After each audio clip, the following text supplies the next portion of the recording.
Yun, magandang araw sa lahat. Kami ang Group 1. Ating represent po namin ngayon ay ang Cambodian National Police. Dito, malalaman niyo po ang kanilang history, organizational structure, rank classification, and unique policing system. Cambodian National Police, no? Ang kanilang agency ay Ministry of Interior or MOI. Ang agency na to ang humahawak sa organisasyon ng Cambodian National Police. At ang kanilang motto is to serve and protect people. Halos similar sa PNP. At ang kanilang vision naman is Safer Cambodia Together. At ang kanilang headquarters ay matatagpuan sa Phnom Penh, Cambodia. At ang kanilang leadership is led by a Commission General of National Police. Ibig sabihin ng Commissioner General is 4-star General ang humahawak sa organisasyon. Lagi tatandaan, ang agency na humahawak sa organisasyon is Ministry of Interior at ang kanilang leader or leadership is a Commissioner General or 4-star General. No? Sunod, meron tayong history na i-discuss ni Andres. So, yun, no? So, history. Medyo malabo lang guys, ha? Okay, Kim. French Protectorate, 1863 to 1953. Policing began under French supervision to maintain social order. And post-independence, 1953, control was transferred to the Royal Government of Cambodia. The Khmer Rouge era, 1975 to 1979, most state institutions, including the police, were completely abolished. Modern reconstruction, the force was rebuilt after 1979 and modern standards were introduced following the 1991 Paris Peace Accord. So, ang ibig sabihin po nito, yung kasaysayan doon ng pulis ng Cambodia ay nagsimula noong panahon ng French Protectorate 1863 to 1953. Sa panahong ito, ang sistema ng pulisya ay tinatatag sa ilalim ng pamamahala ng France upang mapanatili ang kaayusan at kontrol sa lipunan nila. Matapos daw makamit ng Cambodia ang kalayaan noong 1953, ang pamamahala sa pulisya ay nilipat sa sariling gobyerno ng bansa, ang tinatawag nilang Royal Government of Cambodia. Tapos, noong panahon ng Khmer Rouge 1975 to 1979, nagbago daw ng gusto ang sistema ng pamahalaan. So, halos lahat ng institusyon ng estado, kabilang na ang pulisya, ay tuluyang inalis dahil dito nagkaroon ng matinding kaguluhan at kawalan ng kaayusan sa lipunan, sapagkat walang maayos na ahensya ng pagpapatupad ng batas. So pagkatapos ng 1979, sinimulan ng muli magpatayo ng mga pulisya o ng pulisya bilang bahagi ng pagbabalik ng kaayusan sa bansa. So unti-unti na daw nilang pinapakilala ang mga makabagong pamantayan sa pamamahala at pagsasanay ng pulisya, lalo na daw nung matapos ang 1991 Paris Peace Accord na naglayong na patatagin ang kapayapaan at kaayusan ng Cambodia. Thank you. Sunod, meron tayong Asiana Paul na i-discuss ni Manuel. Asianapol member Cambodia officially joined ASEANPOL in April 30, 1999. Asianapol, ang Asian National Police, isang organisasyon ng mga pulis ng mga bansa sa Asia na nagtutulungan para labanan ang mga krimen na umaabot sa maraming bansa. Noong April 30, 1999, official na sumali ang Cambodia sa Asianapol. Then, Cambodia was the 10th century to join the organization, completing the Asian 10 Regional Police Alliance. Then, ang 10 na bansa na sumali, kaya't natapos na ang Asian 10, ang alyansa ng mga pulisya na lahat ng miyembro ng bansa ng ASEAN. Then, yung rule, Cambodia actively participates in annual conferences na to combat, wait lang, hindi ko makita trans- transnational crimes like drug trafficking and human smuggling. Yung rule Cambodia. Lumalawak ang Cambodia sa taong mga komprehensya ng mga organisasyon para labanan ng mga krimen tulad ng drug trafficking, pagdadala ng pinagbabawal na droga sa pamagitan ng mga bansa, at pagsasamantala at pagdadala ng mga taong papunta o palabas ng mga bansa ng hindi legal. Then okay na po. Sunod, meron tayong Cambodian National Police Rank Classification. Dito malalaman nyo ang kanilang rank at ang pagkakasunod-sunod nila. Unang-una, meron tayong non-commissioned officers, no? Nga pala, nakalimutan ko sabihin, ang kanilang rango nga pala is nakabase sa militar, no? Dahil nga sa French influence, no? Ang kanilang binabasing rango is militar. Dito, meron tayong non-commissioned officers. Ang mga non-commissioned officers, ito yung mga pinakamababang ranggo. Meron tayong Staff Sergeant, First Sergeant, Sergeant Major, Warrant Officer, at Chief Warrant Officer. Itong lima na to is yung mga mababang ranggo, no? Pangalawa, meron tayong Junior Officers. Ito naman yung pangalawa sa pinakamataas. No, sila yung humahandle sa mga non-commissioned. At sila naman ay tinatawag na junior officers, no? Meron ditong second lieutenant, first lieutenant, captain, major, at lieutenant colonel. At pangatlo, meron tayong mga senior officers. Ito mga senior officers na to, ito yung humahawak sa una at pangalawa na ranggo. Bale, nandito na yung mga general, no? Kung papansinin nyo, yung kanilang mga ranggo, yung mga pangalan ng ranggo is halos similar sa PNP. Meron silang Brigadier General, Major General, Lieutenant General, at General.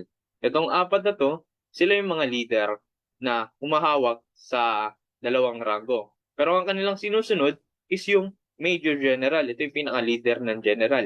Lagi nyo tatandaan, pag may nakita ko yung 4-star, ang tawag doon ay General. Pero ang pinakamababa naman nilang ranggo ay Staff Sergeant, no? Lagi nyo pagbabasihan tong dilaw na to. Yan ang mga pinakamababa. At ang pinakamataas naman nila yung mga stars, no? Sunod, meron naman tayong organizational structure na papaliwanag ni Demape.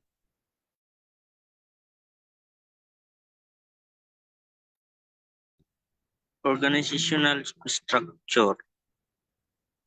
The CNP is highly centralized, which the General Commissioner at the top reporting directly to the Ministry of Interior. Kung saan ang lahat ng utos at pamamahala ay nagmumula sa pinaka-head. Layunin nito na mapanatili ang kaayusan, kapayapaan at seguridad sa buong bansa. May pinakamataas na pamunuan nito. Ang General Commissioner ang pinakamataas na opisyal ng CNP. Siya ay direktang nag-uulat sa Ministro ng Interior na nangangahulugang ang pamamahala ng pulisya ay mahigpit na nakaayon sa pambansang pamahalaan. Meron po itong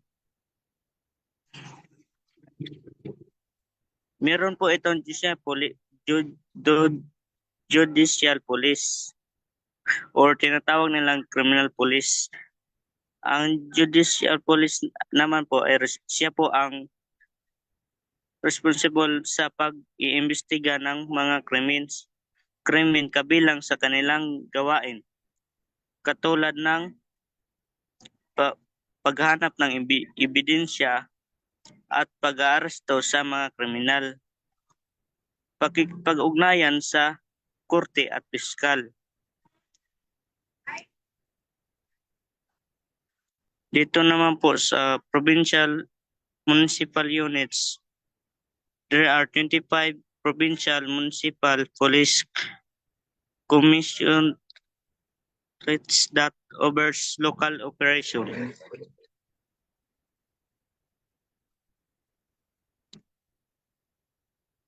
Sila, provincial police, wait lang po, di ko masyadong makita eh. Sila ang tumatayong detective ng pulisya. Ang public order, mayroon po silang public order police ay namamahala sa kaayusan ng publiko kabilang sa kanilang tungkulin katulad ng pagbabantay sa rally at sa mga nagprotesta at pampublikong nagtitipon. Katulad ng pagpigil sa kaguluhan pagtiyak ng kaligtasan sa mga publikong lugar.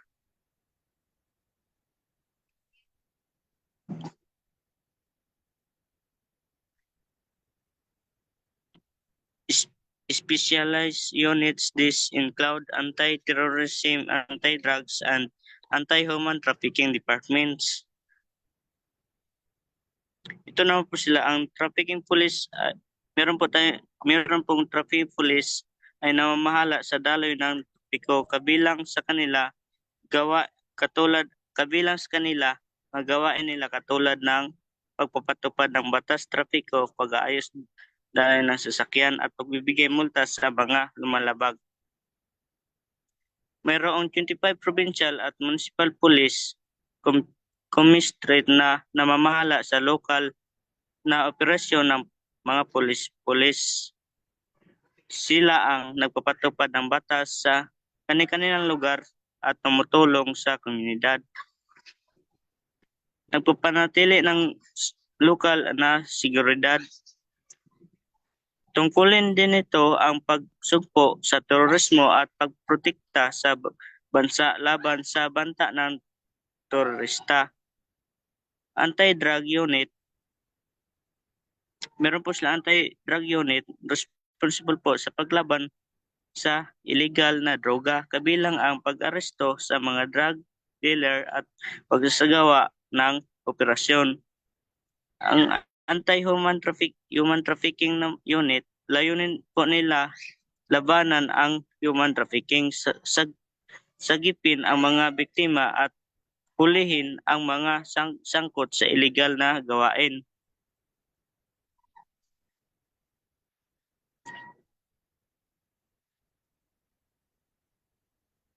Yun lang po.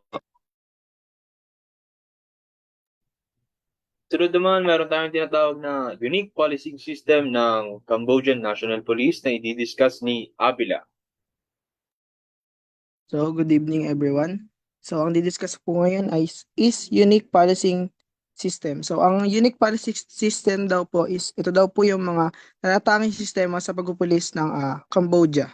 So, first, the village safety policy. Cambodia uses a grassroots approach where police work directly with village and commune chiefs to prevent socialist drug grabbing and domestic violence at a local level. So sinasabi po dito na ang pagpupulis daw po sa bansang Cambodia ay nakatuon sa pakikiluhok ng komunidad. So ang ibig sabihin po nito ay hindi lamang po ang pulis ang responsable sa kapayapaan ng kanilang bansa or kanilang nayon, kasama na rin po dito ang pinuno ng kanilang bansa or nayon. So para po mapigilan nila ang krimen at masasamang gawain na nangyayari sa kanilang bansa. So next po, National Gendarmerie or Military Police. Law enforcement is split between the civilian national police and the military gendarmerie. They have overlapping duties, often working together on national security and public order. So sinasabi naman po dito, may dalawa daw pong pangunahing pwersa ang kanilang sistema. So tinatawag daw po na ito na national police, civilian national police and the military gendarmerie or military police. So kahit daw po magkaiba yung sistema ng pwersa ng kanilang batas, sila pa rin po ay nagtutulungan lalo na kapag merong banta ng seguridad sa kanilang bansa o kaguluhan sa isang publiko. Then next po.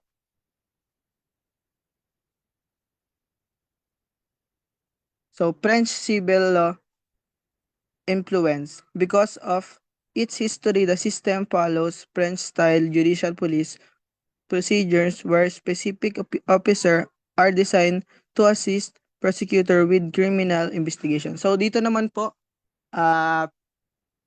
naimpluwensyahan daw po ang kanilang pagpupulis ng bansang France. May mga espesyal daw po na pulis na ang trabaho ay tumulong sa mga piskal na investigasyon ng krimen.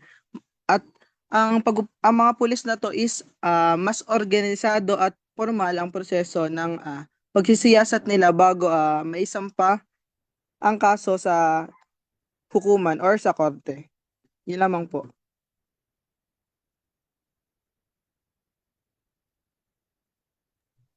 I hope mayroon kayong natutunan sa mga discuss namin. At ngayon, magkakaroon tayo ng quiz na 1 to 10. So, maganda kayo. At magsasagot po tayo dito ng multiple choice, no? Start na tayo. Number 1, which government bodies oversees the Cambodian National Police? Anong government daw ang humahawak sa Cambodian National Police, no? Yung sinabi ko kanina, yung humahawak sa kanila sa organisasyon. Anong department daw ng government yon? Next one, number 2. The modern police system in Cambodia was heavily influenced by which European country during the Protectorate era? Anong bansa daw ang humawak sa Cambodian noon na may malaking impluwensya sa Cambodia? Anong bansa daw yon? Pangatlo, what happened to the formal police structure during the Kermsrud regime 1975 to 1979? Anong nangyari daw noong kapanahunan ng Kermsrud? No? Yung sinabi ni Sir Andres, ano daw yung mga nangyari doon noong kapanahunan na yun? Number 4, which rank category includes the position of General and Lieutenant General in the CNP? Anong posisyon daw ng mga General at Lieutenant General? Yung diniscuss ko rin kanina, no? Meron tayong una, pangalawa, at pangatlo. Ano raw yung pangatlo doon? Saan daw napapabilang ang Lieutenant General at General, no? Number 5, the Village Commune Safety Policy is a unique part of Cambodia's system. What is primary focus? No, yung sinabi ni Sir Avila na ang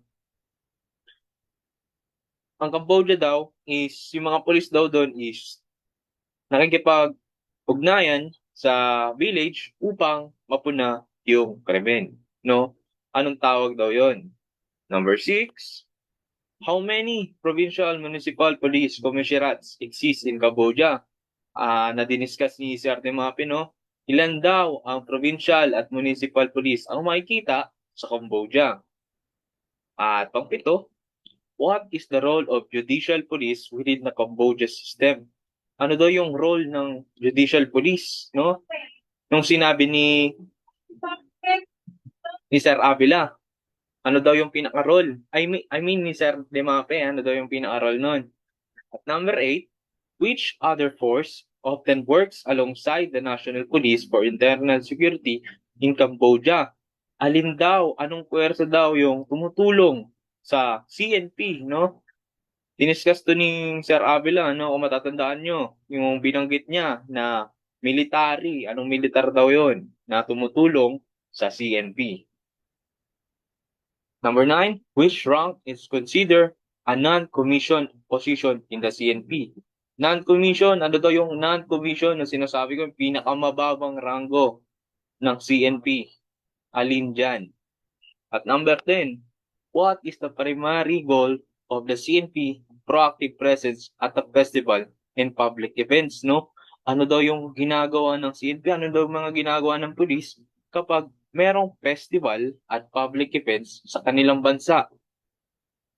No?